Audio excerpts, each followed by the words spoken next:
दोस्तों, क्या आपने कभी सोचा है कि जब दुनिया का सबसे ताकतवर देश सच्चाई के सामने हारने लगे तो फिर वो क्या करता है? उस समय वो अपनी ताकत का नहीं बल्कि अफवाहों का इस्तेमाल करता है। और आज भी दुनिया के मंच पर ठीक वैसा ही खेल खेला जा रहा है, जहां अमेरिका अपनी घटती इमेज को बचाने के लिए भारत को नीचा दिखाने की कोशिश कर रहा है। लेकिन इस बार की कहानी कुछ अलग है, क्योंकि इस बार भारत झुकने वाला नहीं बल्कि जवाब देने वाला देश बन चुका है। जी हाँ दोस्तों, आपने बिल्कुल सही सुना। ये वही भारत है जो कभी कच्चे तेल के लिए दूसरे देशों पर निर्भर रहता था, लेकिन अब वही भारत रूस से सस्ते तेल की डील करके पूरी दुनिया के एनर्जी मार्केट की दशा बदलने जा रहा है। और इस बार अमेरिका का गुस्सा केवल इसलिए नहीं है कि भारत रूस से ज्यादा मात्रा में कच्चा तेल खरीद रहा है, बल्कि इसके पीछे सबसे बड़ा कारण ये है कि अब भारत अमेरिका की बनाई गई अर्थव्यवस्था को चुनौती दे रहा है। दरअसल इस पूरी कहानी की शुरुआत अमेरिका के राष्ट्रपति डोनाल्ड ट्रंप से होती है, जिन्होंने अपने कार्यकाल के दौरान भारत के ऊपर 25% का भारी भरकम टैरिफ लगाने का ऐलान कर दिया था।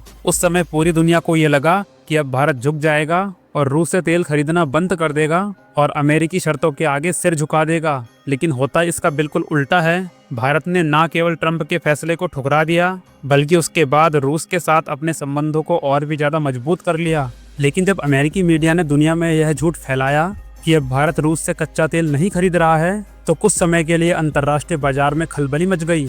लेकिन हकीकत तो तब सामने आई जब यह पता चला कि भारत आज भी लाखों बैरल कच्चा तेल रूस से खरीद रहा है, और वो भी 30% से ज्यादा के डिस्काउंट पर। यानी जितना तेल अमेरिका से मिलता उससे कहीं ज्यादा सस्ता और बेहतर कच्चा तेल भारत को रूस से मिल रहा है। अब जरा आप सोचकर देखिए, एक तरफ अमेरिका महंगे दामों में कच्चा तेल बेच रहा है और दूसरी तरफ रूस उसी तेल को भारी डिस्काउंट के साथ भारत को दे रहा है। और जब भारत को इतनी उचित कीमतों में कच्चा तेल मिल रहा है तो फिर अमेरिका के सामने झुकने का तो कोई सवाल ही नहीं होता। दरअसल यहाँ पर भारत ने समझदारी दिखाई और अपनी अर्थव्यवस्था को प्राथमिकता दी और ये कहा कि अब हम किसी के दबाव में नहीं बल्कि अपने राष्ट्र हित में फैसले लेंगे। और बस यही बात अमेरिका को चुभ जाती है, क्योंकि अमेरिका का ये मानना था कि अब बहुत जल्द भारत उनके दबाव में आ जाएगा। लेकिन यहाँ पर भारत ने साफ कर दिया कि अब विदेश नीति वॉशिंगटन में नहीं बल्कि दिल्ली में तय की जाएगी। दोस्तों, आप यहाँ पर अंदाजा लगा सकते हैं कि आज भारत जैसे देश के लिए कच्चा तेल केवल एक वस्तु नहीं बल्कि अर्थव्यवस्था की जान बन चुकी है। आज हमारे देश में 140 करोड़ लोग रहते हैं और हर रोज लाखों वाहन चलते हैं। फैक्ट्रियां, बिजली घर, ट्रांसपोर्ट, ये सब कुछ तेल पर ही निर्भर है। और यही सबसे बड़ा कारण है कि आज भारत अपनी जरूरत का लगभग 85% कच्चा तेल विदेशों से ही आयात करता है। यानी इसका मतलब ये हुआ कि अगर दुनिया में तेल की कीमतें बढ़ जाएं तो इसका सीधा असर हम भारतीयों की जेब पर पड़ता है। लेकिन अब जब रूस ने पश्चिमी देशों के प्रतिबंधों के बीच सस्ती कीमतों में कच्चा तेल ऑफर किया तो भारत के पास यही एक सुनहरा मौका था जहां हमारी अर्थव्यवस्था को मजबूती मिल सकती थी। दोस्तों, यहाँ पर रूस ने कहा कि हम भारत को डिस्काउंट के साथ कच्चा तेल देंगे और अगर भारत चाहे तो उसका पेमेंट रुपये में या फिर हमारी रूबल करेंसी में कर सकता है। यानी यहाँ पर हमें डॉलर पर अपनी निर्भरता को घटाने का भी मौका मिला और तो और सस्ता तेल भी मिल गया। और भारत ने बिना समय गंवाए इस मौके को अपने दोनों हाथों से पकड़ लिया। अब यहाँ पर सबसे बड़ा सवाल ये आता है कि आखिर इससे भारत को क्या फायदा मिलेगा। तो सबसे पहले आपकी जानकारी के लिए बता दें कि इससे भारत का विदेशी मुद्रा भंडार मजबूत होगा, क्योंकि रूस से कच्चा तेल खरीदने के कारण भारत को कम डॉलर खर्च करने पड़ेंगे और उस बचाई हुई रकम से हमारे रिजर्व को मजबूती मिलेगी। इसके अलावा दूसरा फायदा ये होगा, भारत में डीजल और पेट्रोल की घरेलू कीमतें आसमान पर पहुंचने की बजाय नीचे आ जाएंगी। लेकिन अगर भारत यह सस्ता तेल नहीं खरीदता तो आज हमारे यहाँ पेट्रोल 150 रुपये लीटर के पार पहुंच चुका होता।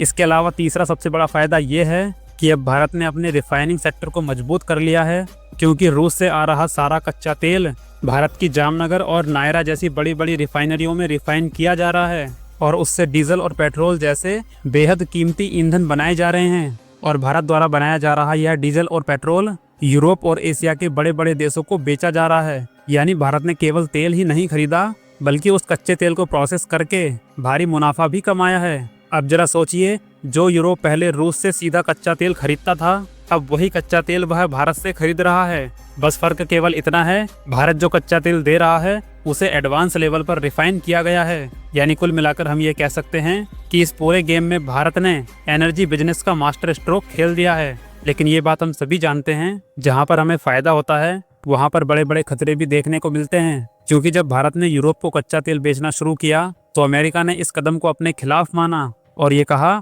कि भारत रूस को आर्थिक रूप से मजबूत बना रहा है, जो कि पश्चिमी एकता के खिलाफ है।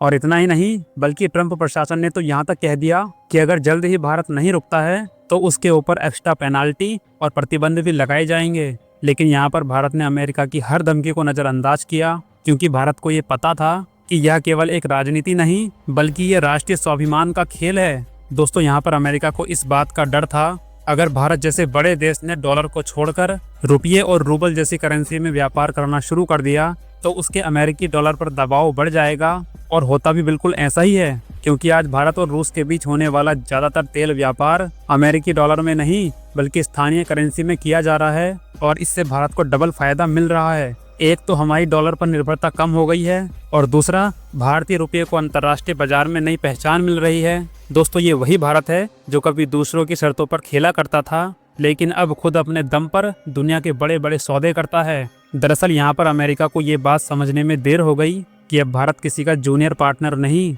बल्कि एक स्वतंत्र शक्ति बन चुका है। और जब भारत ने यह साबित करके दिखाया कि वह अमेरिका की परवाह किए बिना रूस से भारी मात्रा में कच्चा तेल खरीद सकता है, तो दुनिया के कई देशों ने भी यही रास्ता अपनाया। चीन, ब्राजील, तुर्की और सऊदी अरब सभी देशों ने भारत की नीति को ध्यान से देखा और इस बात को समझा कि आखिर भारत कैसे एक नया एनर्जी ऑर्डर देश बन रहा है। लेकिन यहाँ पर भारत के लिए सबसे बड़ी चुनौती ये है कि अगर भविष्य में अमेरिका भारत के IT, फार्मा या फिर डिफेंस सेक्टर पर टैरिफ बढ़ा देता है तो इसका असर हमारी अर्थव्यवस्था पर पड़ सकता है। इसके अलावा दूसरी चुनौती ये है कि अगर रूस यूक्रेन के बीच युद्ध और ज़्यादा बढ़ता है तो वैश्विक तेल बाजार अस्थिर हो जाएगा और भारत को फिर नई रणनीति बनानी पड़ेगी। इसके अलावा तीसरा जोखिम ये है कि अगर अमेरिका भारत के खिलाफ अप्रत्यक्ष रूप से सैंक्शन लगाता है तो इससे भारतीय बैंकों और ट्रेड नेटवर्क को झटका लग सकता है। लेकिन इन सब चुनौतियों के बावजूद भी आज भारत की स्थिति पहले से कई गुना मजबूत हो चुकी है। आज भारत ने जो कारनामा किया है वो सिर्फ अपने लिए नहीं